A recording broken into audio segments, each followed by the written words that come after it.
छनकावत चूड़ी और खनकावत कंगना,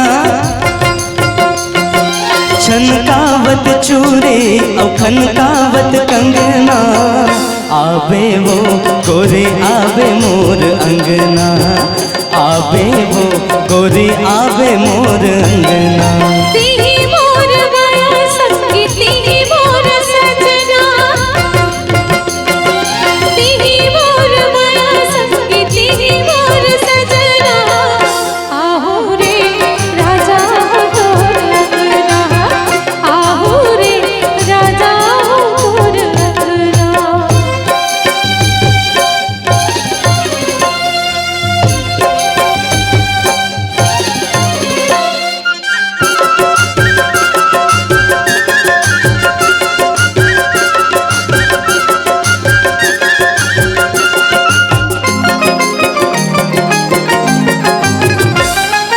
मिर्गिन कस रेंगना तोर भावे, ऊपर ले मुछ मुछ हासी,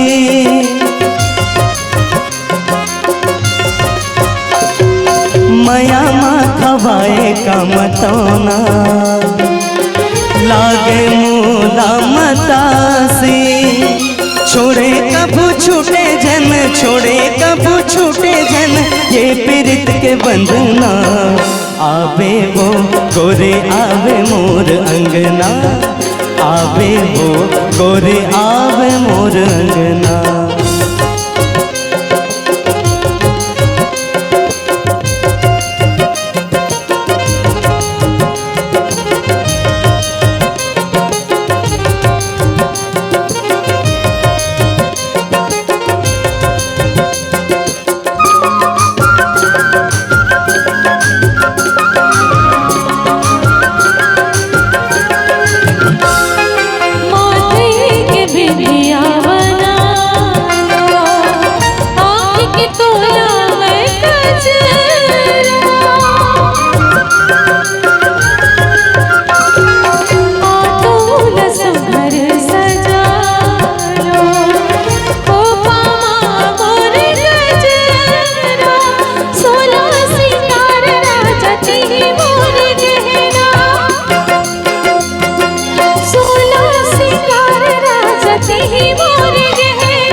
संगे जीवो संगे मरबो, बन ही अमर कहानी, रात दिन उठत बैठत, रात दिन उठत बैठत, देखो में ही सपना, आवे वो गोरे आवे मोर अंगना, आवे वो गोरे आवे मोर अंगना।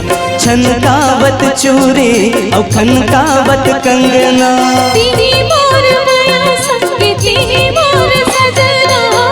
आवे वो गोरे आवे मोर अंगना।